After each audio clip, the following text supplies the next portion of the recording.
let me start with the general question about this action. The expression romance fraud, what does it mean? How does it play out? All right. So generally, we'll put it under the category of cyber-enabled crime because the medium is the use of the internet. However, the communication and the degree of engagement is based on love or show of affection. And there are a lot of people who are vulnerable or need love in their lives. And so they are told a story, they like the persona that is created, and then they hook onto it. And because of the persona that is created and the need for affection, people are blinded by the representations that are made to them.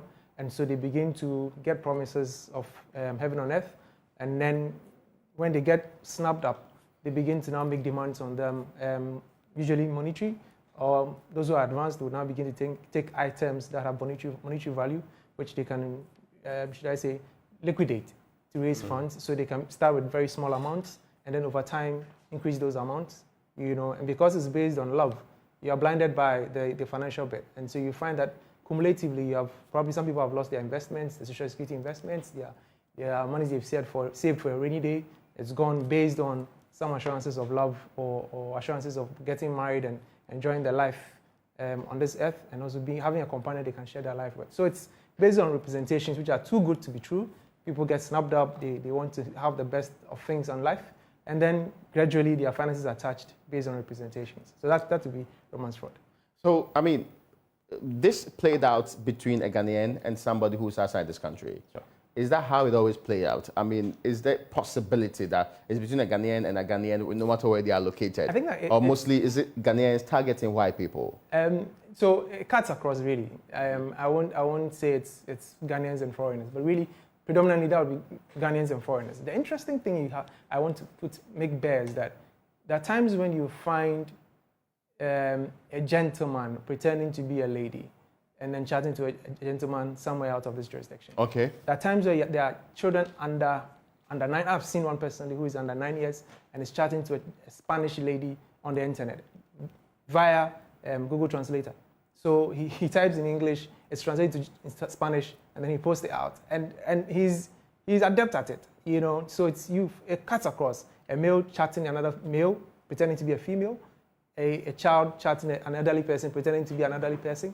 Of age, using pictures and videos of very nice-looking or lightly clad women, just to be able to entice and enrich the discussion. So it cuts across. It's being interested in somebody across the internet isn't a crime, right? Definitely it's not. You can find love on the internet. Fantastic. It is. That's why I stated earlier that it begins with a representation that is made. I'm this kind of person. So a persona is created, which is different from whoever is chatting to you. So it is you buy into that. So the first misrepresentation is problematic. Exactly. Why is it problematic? And then the persona that is created for you, because you want to find a genuine person, somebody who wants to find love. I'm not in for love. I'm in for your money, but I start from somewhere where you're vulnerable, where you're weak.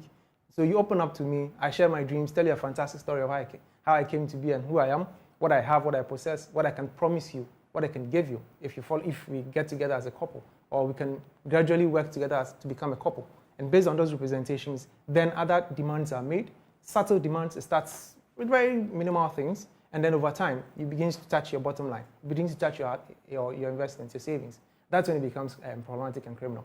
Oh, okay. No, I'm getting this clearly defined because for many people, well, what's the point? We just started a romantic relationship with somebody who has more resources.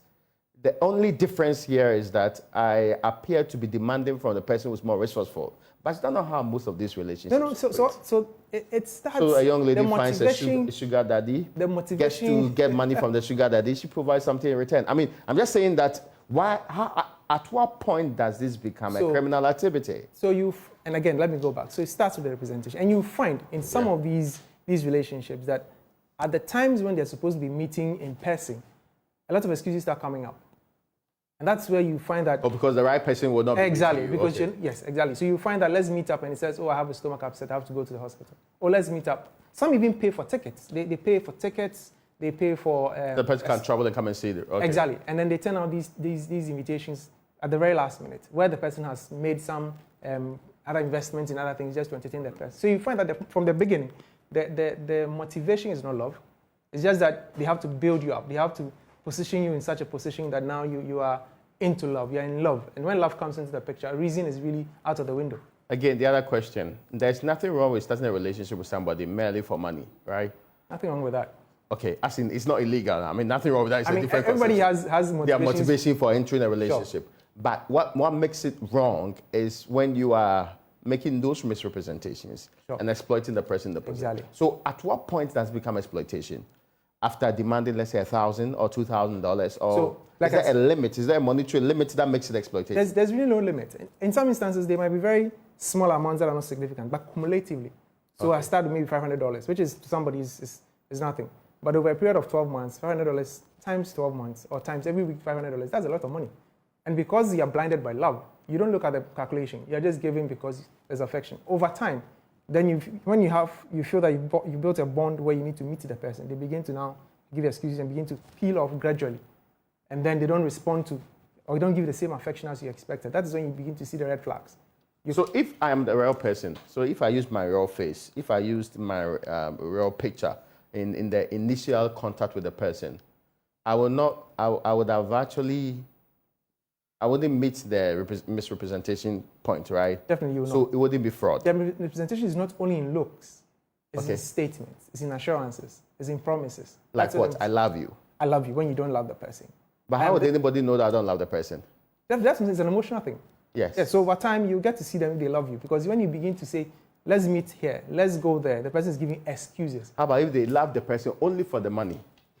That is when it becomes problematic. Really? Yes. Because again, if it is you are giving, I mean, nobody's there for the Christmas. You give every time. You want something in return. So if it's supposed to be a relationship, it's a give and take. But if you're only giving and you're not receiving, there's a problem somewhere. Because do you know these things have been questioned, right? Many have said, no, but let's be quite clear about this. I can fall in love or pretend to fall in love with so many people. What will make that wrong when I've not stolen money from them? When I have not actually broken into their account or stolen anything from them? Okay. So the entire scape of romance fraud, that's what... So you find the same principle. Let me backtrack. So you meet that confident trickster on the street and says, oh, can you help me with this amount of money because I lost my uncle? I'm trying to look for him in Accra. I went to his house. He's not there. I went to a relative. He's also not there. Can you help me with this amount of money? That's a genuine concern. That's what you should do. I mean, ordinarily you want to help somebody. But really, is that person in that situation? No, because he needs something from you. He tells you what you want to hear. He touches you where you're soft. Okay. You understand? That's where the representation, the false representation comes in. And that's what makes it criminal. Because that's for fantastic stories. There's numerous of them out there. But again, the thought behind it, you know, and the law looks at the act and also the intention. Okay. You know, so that's where... So we can be arrested for that in the Republic of Ghana?